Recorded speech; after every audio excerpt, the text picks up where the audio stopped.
샬롬. 건강에 잘 주무셨습니까? 오늘도 새벽에 그 시간 하나님의 말씀을 받는 복된 시간이 돌아왔습니다.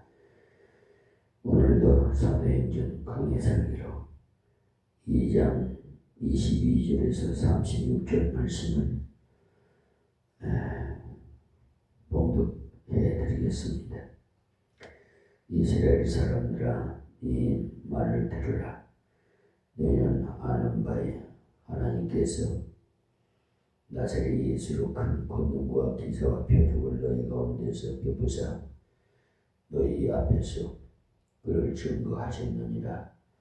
그가 하나님의 정하신 뜻과 미리 아신 대로 내가 준 바 되었거늘 너희가 복 없는 자들의 손을 빌려 못 박아 죽였으나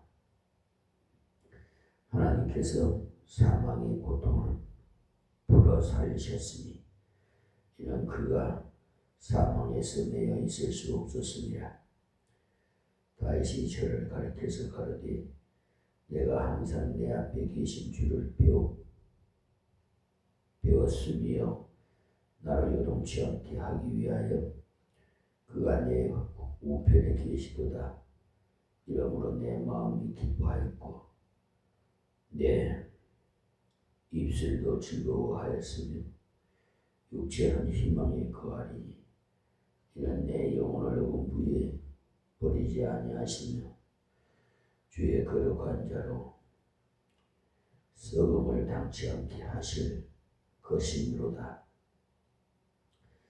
주께서 생명의 길로 내게 보이셨으니 주의 앞에서 나로 기쁨이 충만하게 하시리로다 하였으니 형제들아, 내가 조상 다윗에 대하여 담대히 말할 수 있노니 다윗이 죽어 장사되어 그 묘가 오늘까지 우리 중에 있도다.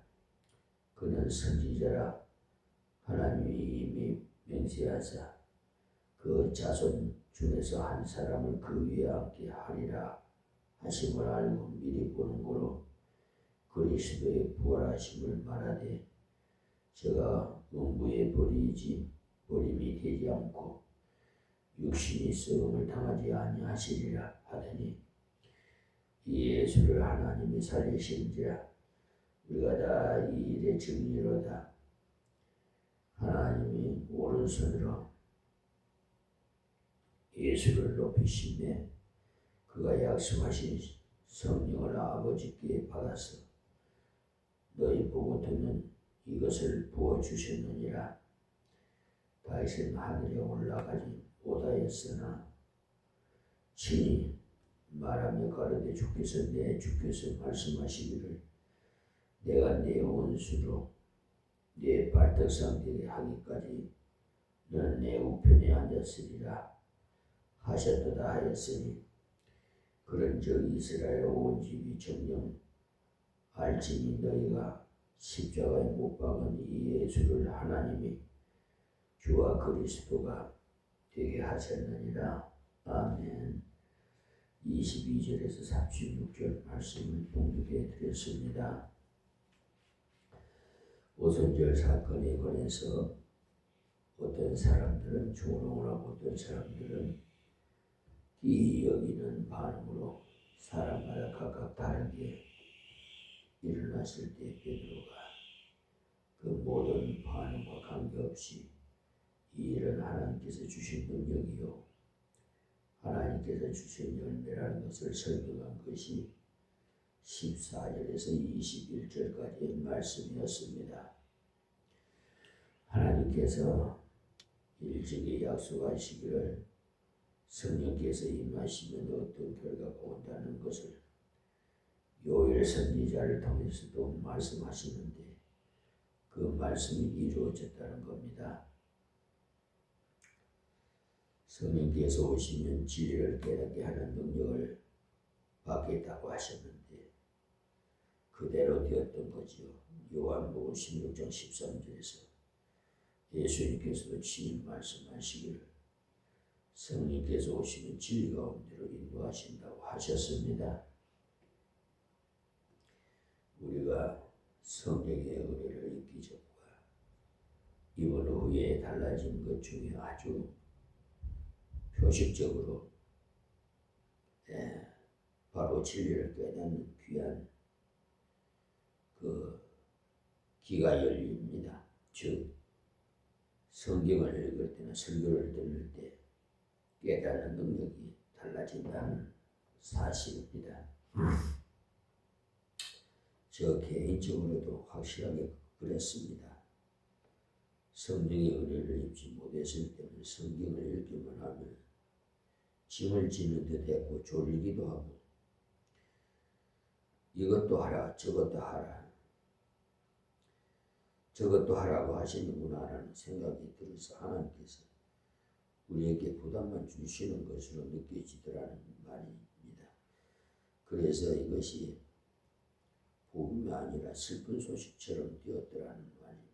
왜냐하면 우리가 성령의 은혜를 입기 전에는 말씀을 읽을 때 말씀이 율법화되기 때문에 듣기만 하면 내 나라 들려지기 때문에 그러나 성령께서 올바르게 깨닫게 해주시면 하나님께서 항상 손을 펼치사 은혜를 입혀주시는 것임을 알게 되기 때문에 그야말로 기쁜 소식이 되는 거죠. 신앙만 그런 것이 아니에요. 저는 구약을 연구하다가 더욱 그런 것을 깨달았는데 특별히 깨닫게 된 것이 잠언서인데 잠언을 잘못 이해하고 읽으면 전부가 하라 하지 말라는 그런 율법으로 이해하게 됩니다. 그러나 잠언도 자세히 연구해 보면 내 마음을 다해 여호와를 의뢰하고 내 명령을 의지하지 말라는 말씀이 중요한 말씀임을 알았어요. 잠언서 3장 5절에서 6절 말씀인데 하라는 것이 아니라 하나님을 의지하는 것. 즉 우리 머리로 알고자 하지 말고 하나님을 의지함으로 살아가는 것이 참 경외라는 말이죠. 그러니까 잠언의 중심의 진리입니다. 그것을 구약적으로 표현하는 용어가 여호와를 경외하라. 그러니 그 말씀을 복음인 것. 그러니까 복음 쪽으로 볼 수 있는 눈을 열어주는 것이 성령께서 하시는 역할이기 또 하신 겁니다. 즉 성령께서 우리를 사로잡으실 때 그렇게 되어지는 겁니다. 그리고 성령께서 우리를 사로잡아 주실 때 깨달음과 하나님의 은혜를 부끄러워하지 않고 드러낼 수 있게 된다는 사실입니다. 신앙에 대해서 말하고자 하면 평소에는 말 잘 하다가도 기어 들어가는 듯 하는 사람이 있죠. 어떤 믿음 없는 사람을 보면은 회의할 때 큰 소리 잘 치던 사람이 말씀을 전하도록 세우면은 그만 목소리가 안으로 끼어들어가 말이 나오지 않는데 그것이 바로 인간의 능력으로 되어지는 것이 아니라는 것을 보여주는 것. 그리고 성령께서 함께 하시면 비전이 있다고 했어요. 젊은이는 환상을 보고 늙은이는 꿈을 꾼다고 했어요. 그러니까 성령께서 우리와 함께 하시면 절망적으로 보여지는 것이 아니라 비전을 가지게 된다. 성령의 은혜를 입기 전에는 무엇이든지 글렀다는 식으로 보고 말합니다. 선신만신 다 부패됐다고 절망적인 말만 해요. 교회는 다 타락되었다고 하고 그러나 성령의 은혜를 받고 나면 그렇게 보지 않는다는 사실이 많은 사람들 중에 엘리야가 있었고 다니엘이 있었고 그 사람들이 살고 있을 그때는 그야말로 어려운 시절 포로로 잡혀간 사실. 그러나 그들은 비전을 보았어요. 예수께는요 포로로 잡혀가서 절망의 꼴짝인 그발강가에서 놀라운 비전을 보았어. 그래서 에스겔서의 주제가 너희는 나를 여호와인 줄 아니라고 말씀합니다. 그러니까 여호와라는 약속을 지키시는 것, 스스로 계셔서 약속을 지키시는 분이다는 뜻이 희망적인 비전을 보게 된 것도 하나님의 성령께서 함께 하시기 때문에, 그리고 요엘서 예언에 인용된 부분 중에 마지막을 보시면 불, 피, 연기 이 말씀이 나오는데, 그 말씀은 성령의 은혜를 받으면 불의와 투쟁하고 죄와 싸워서 승리하게 하는 하나님의 은혜를 말씀하시는 것입니다. 왜 제가 이렇게 길게 서론을 말씀드리냐 하면, 오늘 봉독해 드리는 22절에서 36절의 말씀에서 바로 요엘서의 말씀이 베드로에서 그들에게 우리에게로 이루어졌기 때문에, 우리가 하나님 말씀을 배울 때 기록된 하나님의 말씀이구나 하는데 썩만 머물면 아무 유익이 없어요. 이 말씀이 내게 이렇게 교훈하고 계시는가라는 그 사실을 알아야 돼요. 베드로는 하나님께서 약속한 성령이 임하시면 어떻게 된다고 했느냐 하면, 요엘서 약속대로 이루어져서 베드로 자신도 받아서 내가 너희에게 이렇게 증거할 수 있게 되었다는 것을 말하고 있습니다. 베드로가 성령의 은혜를 받기 전에는 핍박자들을 두려워하면서 문을 꼭꼭 닫고 숨어 있었어. 예수님께서 부활하셨다는 소식을 들어 알고 있으면서도 용기 있게 나가서 절하지 못했어. 그래서 다시 물고기 잡으러 간 사람입니다. 우리가 지식이 있다고 해서, 깨달았다고 해서 증거의 능력을 가지는 것이 아니에요. 하나님께서 성령으로 사로잡아 주실 때 그런 능력이 나타나지는 것입니다.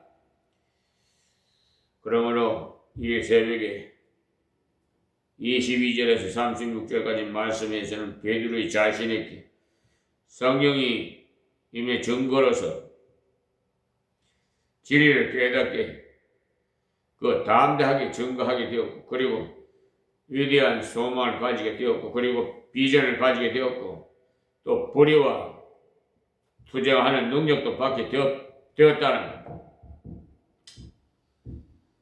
성령이 임하시면 일어나겠다는 모든 약속이 성취가 베드로 자기에게 말했더라는 것. 본문 22절은 이스라엘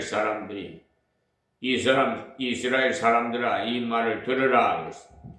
지금 베드로 앞에 있는 사람들, 이스라엘 사람들로서 이스라엘 패망에서 로마의 속국이 되었으므로 그 나라 없는 소름을 달리면서 안전을 찾아서 다른 나라로 피난한 사람들이 15나라로 망명 가서 사는 사람들, 그러니까 이민 가서 살던 사람들이 이스라엘 사람인데,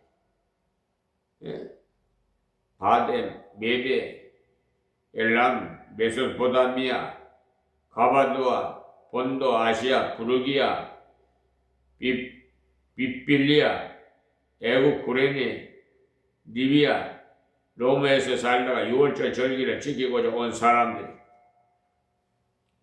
이들은 유대인으로서 어디를 가면은 안전하고 하고 다른 곳으로 가서 산 사람들, 그 당시에 로마 학정이 너무 심하고 핍박이 너무 심해서 평안하게 좀 살 곳을 찾아가서 외국에서 오래 살다가 보니까 본국의 말까지 다 잊어버리고 그 나라 말밖에 못하게 되었던 것입니다.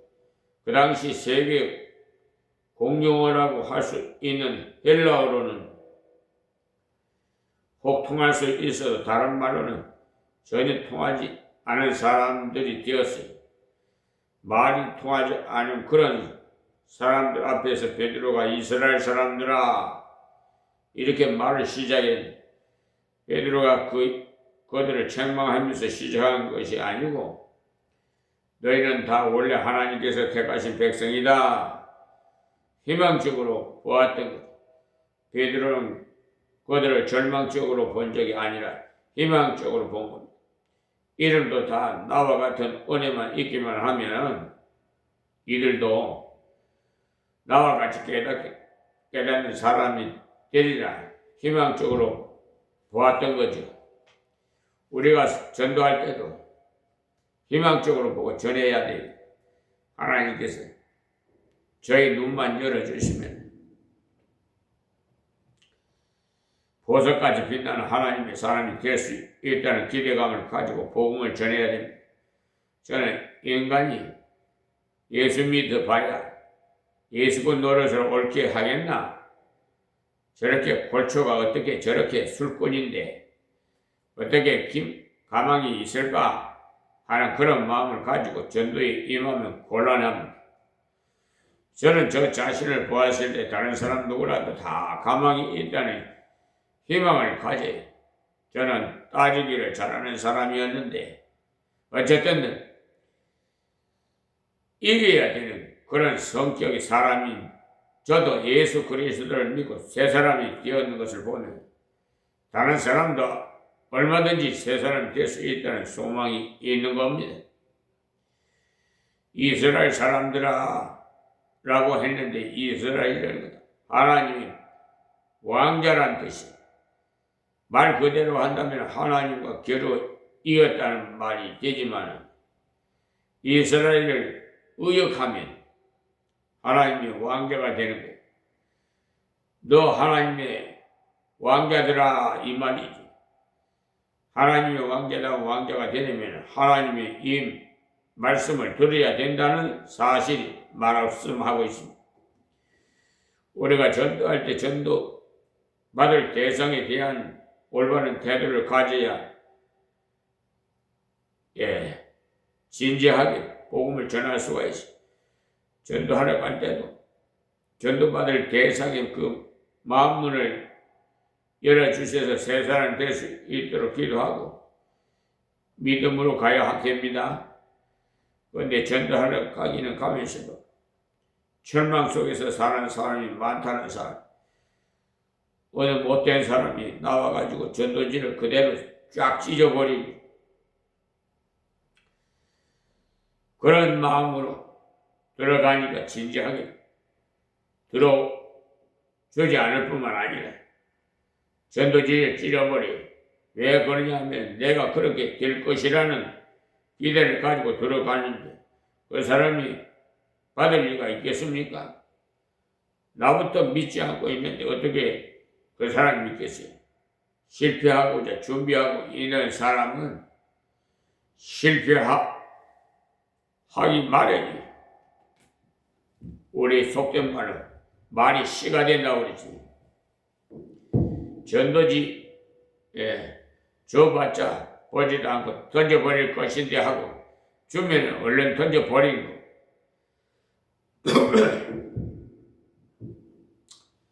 한 장이 종이지만 하나님께서 얼마든지 귀하게 쓰실 수 있으리라 믿고 기도하고 전해주면 진지하게 받아줍니다. 예수 믿게 된 사람의 간증을 들어보면 많은 것을 들었기 때문에 믿는 것이 아니라는 것을 알 수가 있어. 간단한 내용의 복음을 듣고 믿었다는 것을 알 수가 있어. 그러니까 베드로처럼 우리도 복음을 전할 때 희망적인 태도를 가지자는 것입니다. 그러니까 이 말을 들어라. 너희도 아는 바에, 그러니까 아는 바라고 하는 것은 이들이 알기는 알면서도 믿지는 않았다는 것을 말합니다. 하나님께서 나사렛 예수로 큰 권능과 기사와 표적을 너희 가운데서 베푸사 너희 앞에서 그를 증거하셨느니라. 그러니까 하나님께서 예수님을 보내시고 이는 내가 보낼 그리스도니라 하시는 증거를 하셨는데 그 권능과 기사의 표적을 행하심으로 증거하셨습니다. 자, 그리고 예수님께서 보리떡 5개에 5,000명을 먹이고 큰 권능을 행하셨지요. 또 기사를 행하시는데, 기사라는 것은 주로 자연계에 일어나는 이적을 말하는데, 바람아 잔잔하라, 물결아 잔잔하라고 말씀하셨을 때 잔잔해졌던 겁니다. 그것을 기사라고 해요. 그 다음에 표적을 행하셨다고 했는데, 표적은 주로 사람들에게 일어난 이적인 사건을 말하는 것으로서 불치의 병자가 깨끗하게 낫고, 문둥이가 낫고, 죽었던 사람을 살리시고, 그런 것들을 표적이라고 성경에서 기록하고 있습니다. 그러니까 기사와 표적을 좀 구분해서 잘 이해하시라고 말씀을 자세히 드리는 겁니다. 예수님께서 그 권능과 기사와 표적을 이스라엘 사람들에게 많이 드러내셨습니다. 그러니까 알 수 있는 것은 그런 권능과 표적과 기사를 본다고 해서 다 믿는 것도 아니라는 겁니다. 벌떡 5개는 5,000명을 배불리 먹게 되었을 때 어떤 사람은 자신이 실컷 먹어도 안 믿었습니다. 또 병이 나아서 건강하게 된 것을 다 보고도 안 믿었습니다. 남에서 소경된 자를 보게 하신 것을 다 보고도 안 믿는 사람이 더 많았어요. 요한복음 9장 보세요. 그러니 이적을 본다고 해서 믿는 것이 아니라 성령께서 마음을 열어주실 때 그 이적을 하나님의 능력으로 받아들이게 되는 것입니다. 23절 말씀이 그가 하나님이 정하신 뜻과 미리 아신 대로 내어 준비되었거늘 너희가 법 없는 자들의 손을 빌려 못 박아 죽였으니 죽였으나 그랬는데 하나님의 정하신 뜻은 예수님이 십자가를 통해서 구원하시는 그 하나님 뜻대로 이루신다는 그것을 계속해서 이어내 오셨습니다. 아담 때로부터 말씀해 주셨어요. 앞으로 메시아가 와서 죽음으로서 구속한다는 것이 구약 전체 내용입니다만 하나님께서 주신 대로 받아들이지 않고 인간의 생각대로 그 말씀을 보았기 때문에 소경이 되었었어요. 알 수가 없게 되었던 거예요. 그래서 법 없는 자들의 손을 빌려 못 박아 죽였으나 라고 했는데 여기 법 없는 사람은 바로 로마 사람. 이방 사람들은요 성경을 모르기 때문에 하는 말이 이 법은 세상의 법을 말하는 것이 아니고 하나님의 말씀을 말하는 겁니다. 그러니까 얘들이 하나님의 말씀을 받아놓고도 말씀을 모르는 자들에게 예수님을 넘겨주어 죽였기 때문에 지금 베드로가 말하는 것은 구약의 진리를 찾아서 자신은 성령이 지배로 구약을 바르게 깨닫게 되었음을 말하는 것. 여러분이 아시는데 베드로는 학자가 아니에요. 성경 선생이 아니고 생고기 배 따서 먹고 사는 어부입니다. 아주 낮은 계층의 사람. 이 베드로가 예수님 말씀을 그냥 배웠을 때는 어느 정도 알았지만 성령께서 함께 하시니까 확신하게 되어서 증거자가 되었던 것.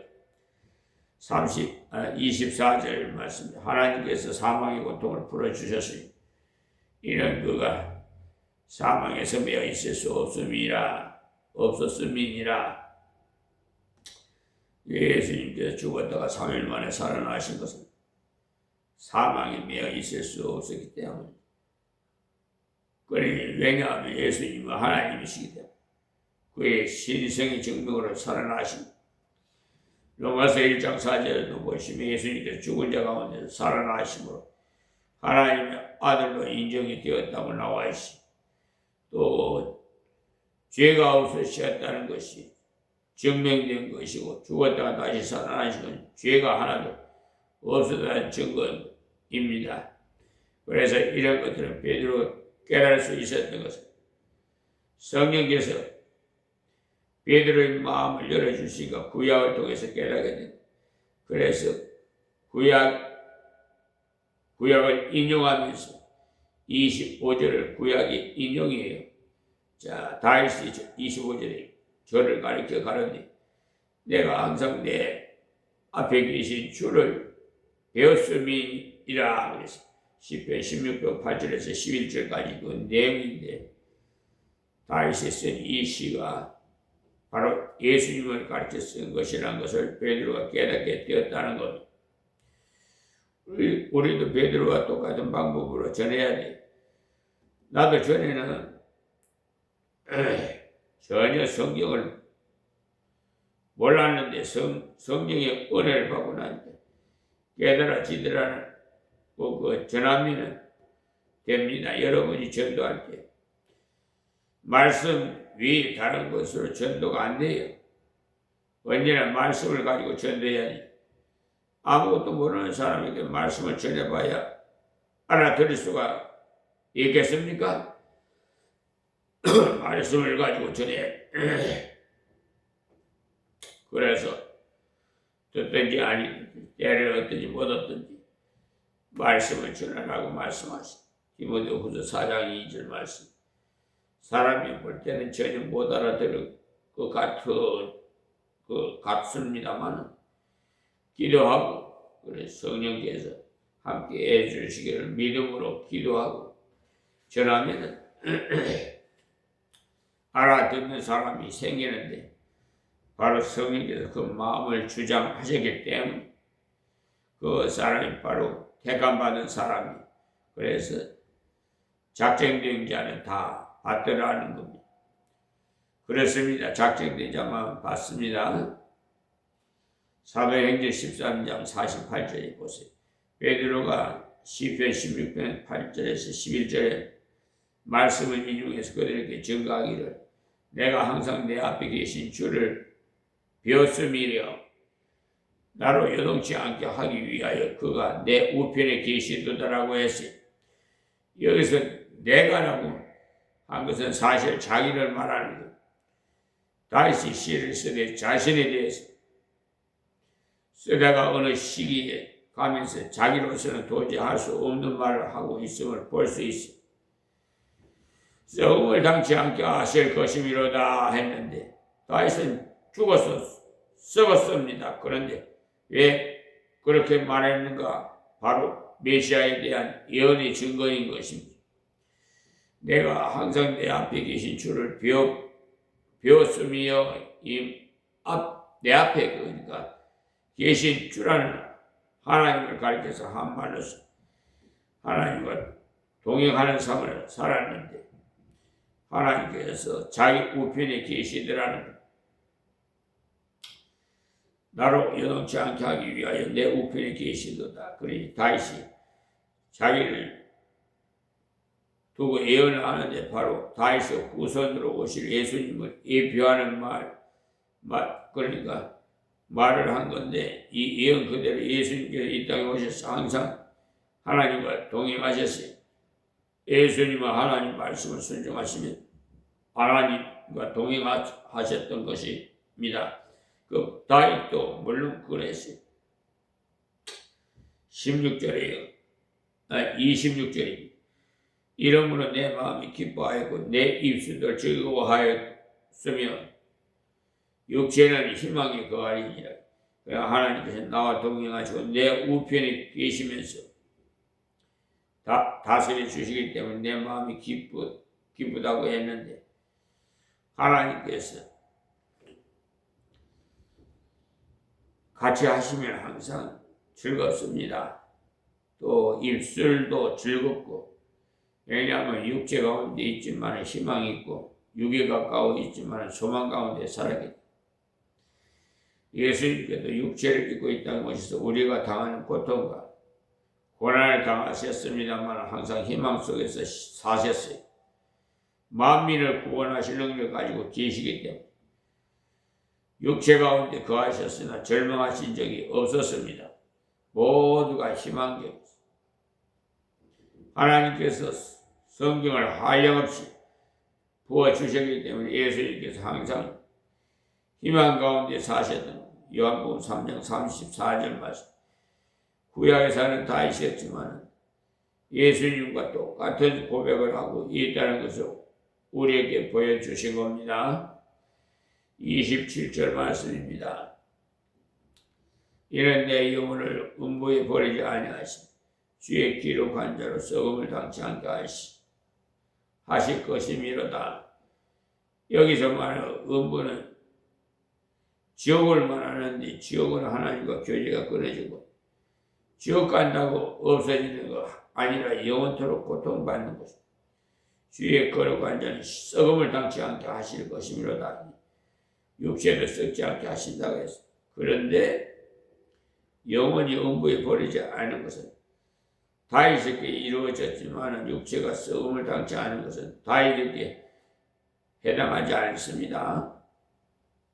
되지 않습니다. 그래서 이 시를 해석해서 베드로가 설교할 때 다윗이 죽은 지 1000년 지난 후 일이니까 다윗이 죽어서 그 육체는 완전히 썩었습니다. 자, 28절에 주께서 생명의 길로 내게 보이셨으니 주의 앞에서 나를 기쁨이 충만하게 하시리로다 하셨으니, 이거 하나님께서 부활을 주셨어요. 영원한 길로 주셨기 때문에 생명의 길, 영생의 길, 기쁨이 충만한 것이지. 만약에 이 땅에서 모든 것을 끝난다면 7, 80년 사는 것으로 끝난다면 아무것도 충만한 기쁨을 가질 수가 없어요. 아무도. 아무리 오래 산 사람이라도 내일 죽는다면 절망이. 그러나 죽어도 살겠고 하시면서 하나님께서 영원한 세계를 약속해 주셨기 때문에 충만한 기쁨에 거할 수 있는 겁니다. 여기까지 다시 고백한 내용을 베드로가 29절부터 다시 해석을 해줍니다. 성령의 은혜를 바르게 받으면 하나님께서 원하시는 방향으로 성경을 바르게 해석할 수 있는 능력을 언제 얻게 되는 것입니다. 자, 29절에 형제들아, 앞에서는 이스라엘 사람들아라고 불렀는데 이제는 형제들아라고 부름으로 더욱 친밀하게 말하는 겁니다. 즉 당신들도 성령의 은혜를 받으면 나와 똑같은 은혜가 될 수 있다는 것을 말하는 거예요. 형제들아, 내가 조상 다윗에 대하여 다음대에 말할 수 있는, 다윗이 죽어서 장사돼 그 묘가 오늘까지 우리 중에 있도다. 이 무슨 말씀이냐면 이 말씀이 다윗에게만 적용되는 말이라면은 거짓말이 된다는 겁니다. 왜냐하면 다윗은 죽은 지 1000년이 돼서 그 육체가 다 썩어버렸는데 어떻게 이 말씀이 다윗에게 적용이 되겠느냐는 겁니다. 30절에 그는 선지자가 하나님 이미 명세하사 그 자손 중에서 한 사람 그 위에 앉게 하리니 하심을 알고, 그러니까 예수님은 다윗의 후손으로 오셨고 다윗성의 십자가를 지시고 부활해서 속죄를 완성하러 오셨으니 이것을 다윗이 성령의 감동으로 알았기 때문에 선지자로서 예언을 했던 것. 31절에 미리 보는 거로, 그래서 선지자라고도 하고 선견자라고도 합니다. 구약 사무엘서를 보시면 선견자라는 말이 나오는데 선지자라는 그 말과 같아요. 사무엘상 9장 9절과 사무엘상 24장 11절, 열왕기하 17장 13절 다 기록되어 있는데 이 바로 그 선지자라는 말이 선견자라는 말이나 같은 미리 보는 거로 그리스도의 부활하심을 말하되 제가 음부에 버림이 되지 않고 육신이 썩음을 당하지 아니하시리라 하더니, 그러니까 영혼은 지옥에 떨어지지 않고 육신은 썩음을 당치 않았다고 했는데 이 말씀이 성취되기 위해서 니고데모라는 사람이 예수님이 장례식 때 몰약 사건 침향 100건을 가지고 왔어. 예수님이 온몸에다 넣었죠.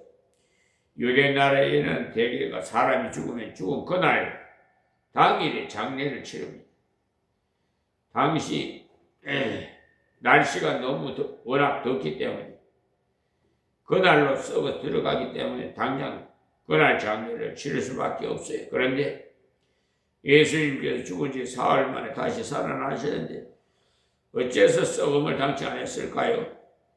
그 이유는 니고데모가 몰약 썩은 침향 100권을 예수님 몸에다 발라드렸기 때문입니다.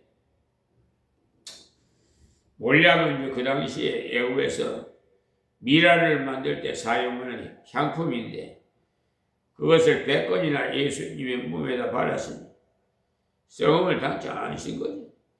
그 당시 애국에서 유명한 사람이 죽으면 향품을 넣는 데만 10일 내지 70일이 걸렸다고 해요. 아리마대 요셉이나 니고데모는 지금으로 말하면 국회의원이므로 돈이 많은 사람이니까 평소에 자기 집에 장례용품이 몰약을 가지고 있었던 것. 그랬기에 예수님께서 돌아가시자마자 가지고 와서 발라드렸던 거죠. 썩음을 당치 않았다고 천년 전에 다윗이 예언했는데 그 니고데모의 봉사를 통해서 그 말씀이 성취되었던 것. 하나님의 예언된 말씀이 대부분 하나님의 자녀들의 순종함으로 이루어진 겁니다.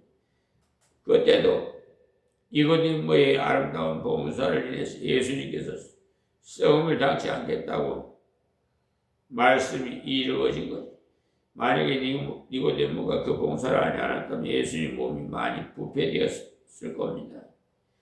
나사로가 죽은 지 나흘이 되었을 때 썩은 냄새가 난다고 했죠.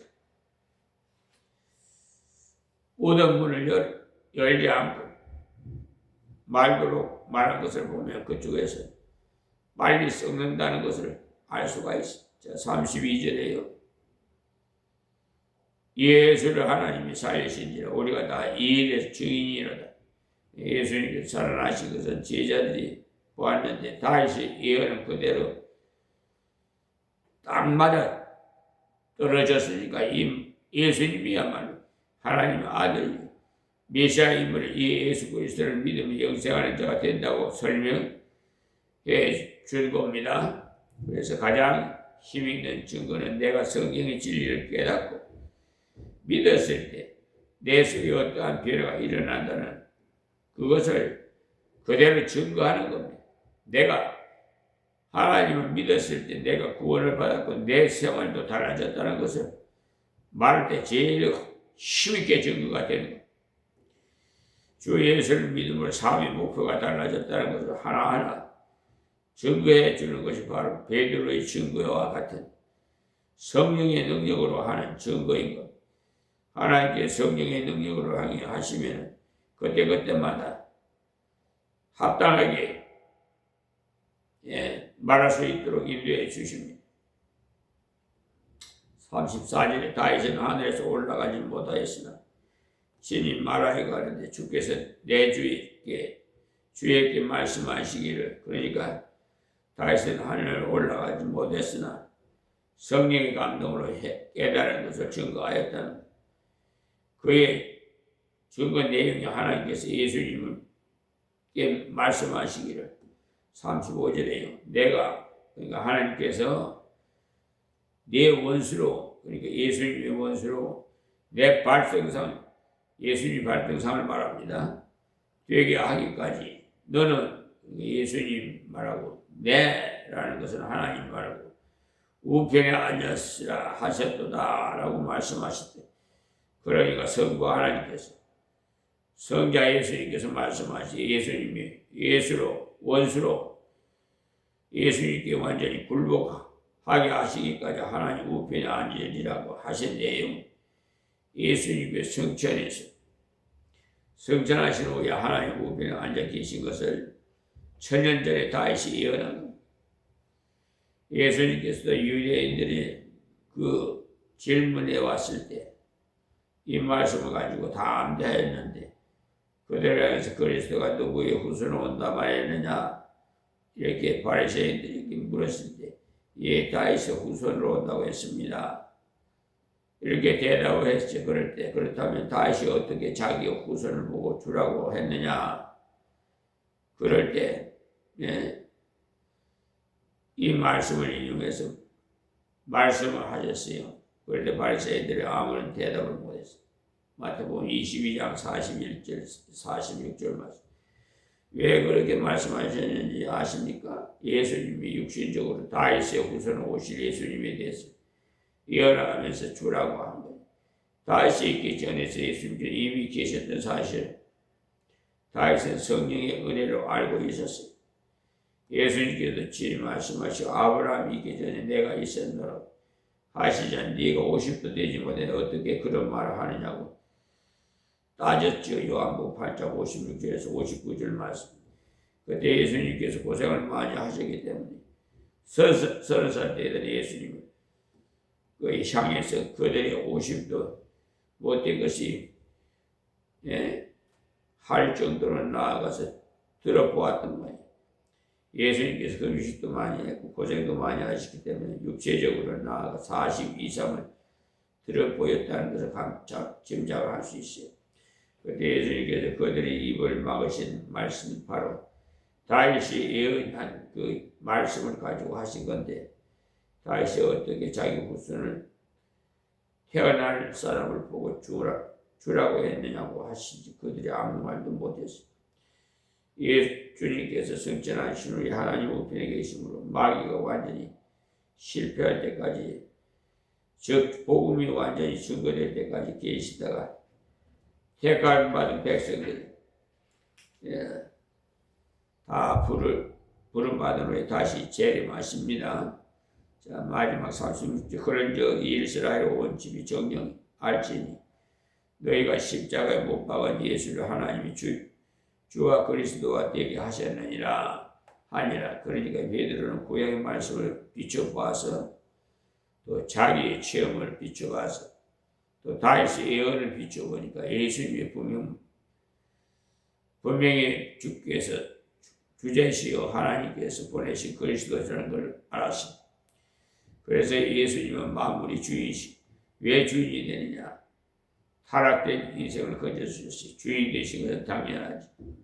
골로새서 1장 16절에서 20절 말씀입니다. 그러니까 이 사실을 믿고 베드로는 자기 증거를 듣는 이스라엘 사람 예수님을 메시아로 믿어서 자기와 같이 새로운 삶에 참여할 것을 증거한 겁니다.